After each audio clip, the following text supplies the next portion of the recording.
Halo teman-teman, perkenalkan nama saya Roni Dasilaban. Perkenalkan nama saya Wulan Jumiarti. Hai, perkenalkan nama saya Muhammad Chandra Wijaya. Hai semua, perkenalkan nama aku Nil Manggraini. Aku dari kelompok 8. Dan kali ini kelompok kami akan membahas mengenai motivasi dari konsep sampai penerapan. Mau tahu gimana? Mari kita cek videonya. Motivasi secara umum dapat diartikan sebagai suatu dorongan atau alasan seseorang melakukan kegiatan tertentu secara sadar dan diharapkan dapat dilakukan tanpa adanya paksaan dari pihak manapun, atau dapat juga dikatakan sebagai sebuah proses yang dilakukan seseorang dalam memenuhi kebutuhan hidupnya. Definisi motivasi menurut Bethel 1996, motivasi adalah proses yang menyebabkan seseorang berperilaku dengan secara tertentu dalam rangka memenuhi kebutuhan yang sangat individual, seperti yang di bawah ini: keamanan, kekuasaan dan harga diri, bertahan hidup, dan pergaulan. Teori motivasi Abraham Maslow atau hierarki kebutuhan. Menurut Abraham Maslow, perilaku manusia sangat dipengaruhi oleh motivasi. Hal ini menyebabkan Maslow menganjurkan teori motivasi dengan tujuan untuk mengarahkan perilaku manusia agar bisa diarahkan untuk mencapai tujuan. Dalam teori hierarki kebutuhan dari Abraham Maslow, kebutuhan manusia dapat diklasifikasikan sebagai berikut. Yang pertama, kebutuhan biologis. Kebutuhan biologis merupakan kebutuhan dasar seseorang yang meliputi makanan, pakaian, tempat tinggal, udara, air, dan lain-lain. Kebutuhan ini berhubungan dengan kelangsungan hidup dan pemeliharaan kehidupan manusia. Yang kedua, kebutuhan keselamatan. Kebutuhan ini juga penting bagi manusia.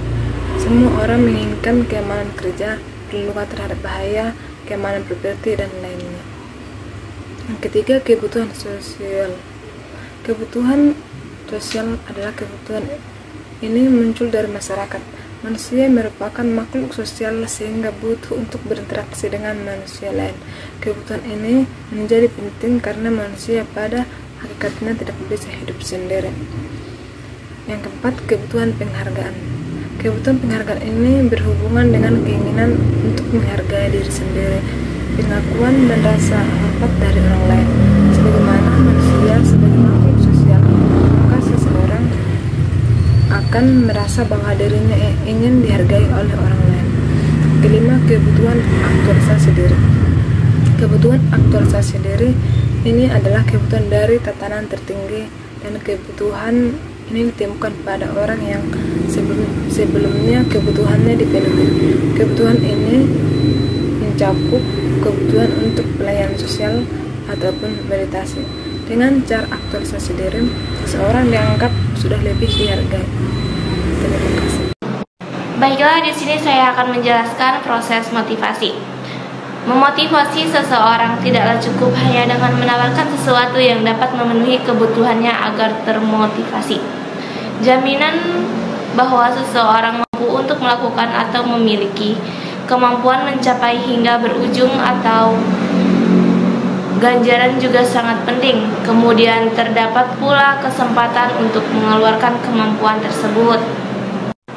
Dan di dalam proses motivasi itu ada Fromm mengemukakan bahwa motivasi pada dasarnya muncul apabila terjadi dua hal, yaitu yang pertama, apabila balance atau nilai hasil tertentu sangat tinggi bagi seseorang.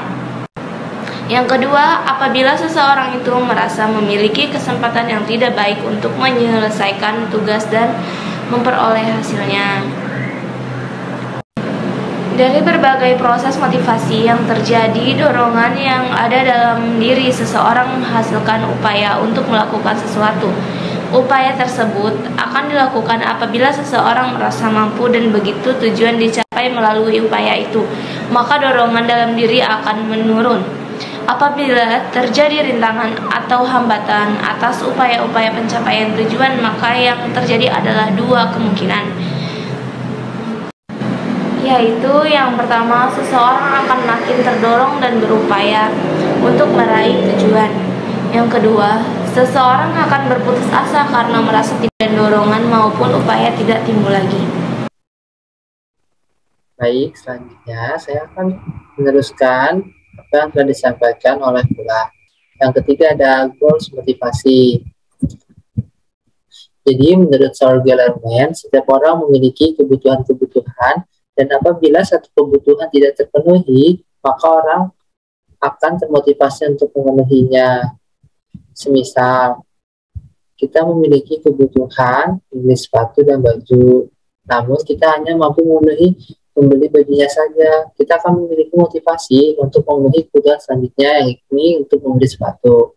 Tujuan akhir motivasi adalah merealisasi citra pribadi atau self-concept, yakni hidup dalam cara yang sesuai dengan peranan yang diinginkan, diperlukan dalam cara yang sesuai dengan kedudukan dan dihargai sesuai tingkat kemampuan. Dengan demikian, setiap orang berada dalam upaya abadi untuk memburu apapun yang dipandang sebagai peranan yang diinginkan dan mencoba merealisasi ide subjektif tentang diri sendiri menjadi kebenaran objektif. Selanjutnya ada aspek motivasi. Aspek motivasi yang sangat penting bahwa semua orang umumnya memiliki kebutuhan untuk diperlakukan sebagai individu yang berharga dan menjadi orang yang ia rasa mampu mencapainya. Setiap orang memiliki citra dan menginginkan diperlakukan dalam cara yang mendukung citra tersebut. Intinya, tiap orang sangat termotivasi untuk berperilaku dalam cara yang dapat memenuhi kebutuhannya, dan kunci keberhasilan pemimpin terletak pada kemampuan memotivasi anggota organisasi dalam usaha memenuhi dan mendukung kebutuhan tingkat tinggi tersebut. Selanjutnya akan diteruskan oleh Saudari Bula. Terima kasih. Baik, terima kasih Hendra. Kesimpulan dari materi kali ini adalah motivasi ternyata memiliki peranan yang sangat penting bagi seseorang untuk memenuhi kebutuhan hidupnya. Motivasi juga membantu seseorang untuk mencapai keinginannya atau mendapatkan apa yang dia inginkan. Seperti contohnya, dengan motivasi, seseorang akan merasa lebih percaya diri, mampu menyelesaikan pekerjaannya, memiliki semangat yang besar untuk menyelesaikan sesuatu atau untuk mencapai sesuatu. Namun, jika motivasi mengalami penurunan, maka seseorang cenderung akan lebih malas, tidak bersemangat, tidak bergairah, yang pada akhirnya akan berujung pada kinerja atau produktivitasnya yang menurun dan akan membuat atau membawa dampak buruk bagi perusahaan atau bagi dirinya sendiri.